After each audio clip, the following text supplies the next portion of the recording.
Doctor, he's flatlining. We need to get him into surgery. Sorry, you can't do that. What are you talking about? Who are you? I'm your Republican congressman. Now that we're in charge, we defunded Medicare, and we're not paying for this surgery. This man is dying. Now get out of the hospital. I won the last election. I'm not going anywhere. But don't worry, we made sure Medicare still covers Viagra. And I need a refill.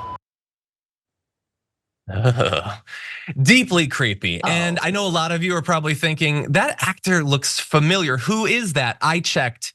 It is Mitch McConnell's great grandson. But anyway, that's an ad by Progress Action Fund. And they've run ads like this before that we've actually analyzed on the show. The general theme, if you didn't get it there, is that the GOP is filled with creepy perverts who want to get between you and your doctor and control what happens with your body. And so the previous ads have included things like a Republican congressman snatching a condom away from a couple in their bedroom, saying that his party is banning birth control, which, by the way, Donald Trump was asked about that over the weekend, about the possible bans on contraceptives. And he says, we're looking into that. So again, they predicted that. But another shows a self-identified GOP lawmaker lording over a young rape victim's hospital bed, saying the government has banned all abortions and he'll be watching the girl to make sure she, quote, doesn't do anything illegal.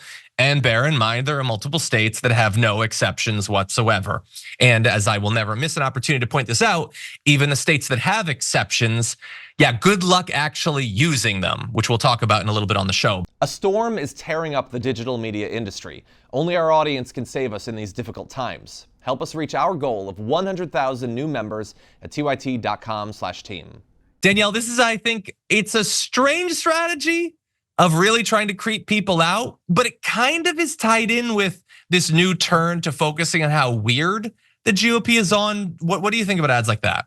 I think that the ad is brilliant. Like I think that it provides a really stark image to people of what the GOP is trying to do. They want to be in your hospital room. They want to be in your bedroom. They want to be everywhere except on Capitol Hill, passing policies that are going to make your lives better. And so, there was another ad, and I think it was done by the same group that were, a couple. They just met. They're on a date. They go into a convenience store to go and buy condoms, and then the clerk pulls out like a checklist and says, "Is this monogamous? Are you heterosexual? Are you this, that, and the other thing?" And then denies them the ability to buy condoms. And I think that folks need to understand that that is possible. Right? Like banning contraception is possible. It isn't just about birth control. It's about all of it. So, who do you want to be able to make your medical decisions? You want it to be your doctor, or you want it to be your congressman that didn't go to medical school, law school, or anything other than like the Trump University? Like, is that what you want? Yeah, and where expertise is replaced by like a misreading of the Bible or whatever. And I think the contrast is, I love the setting of the contrast where you have them where they're so interested in your sex life and your body.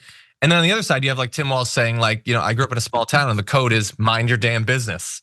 Like the Dems basically want to mind their damn business and let people make decisions for themselves.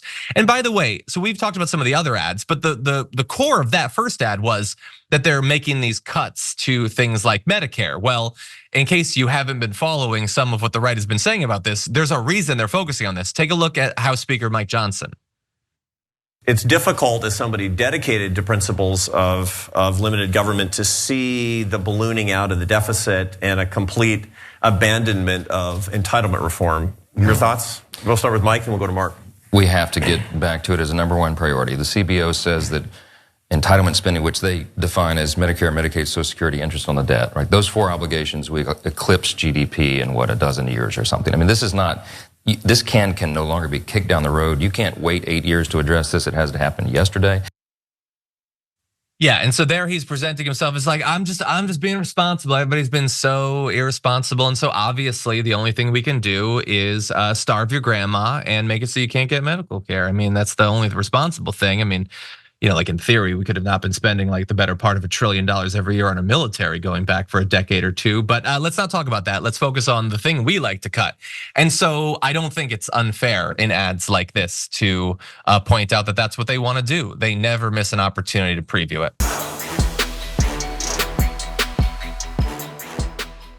Members make a difference here at TYT. You help make the show happen, and we see you in the chat with your loyalty badge. Click the join button to become a member today.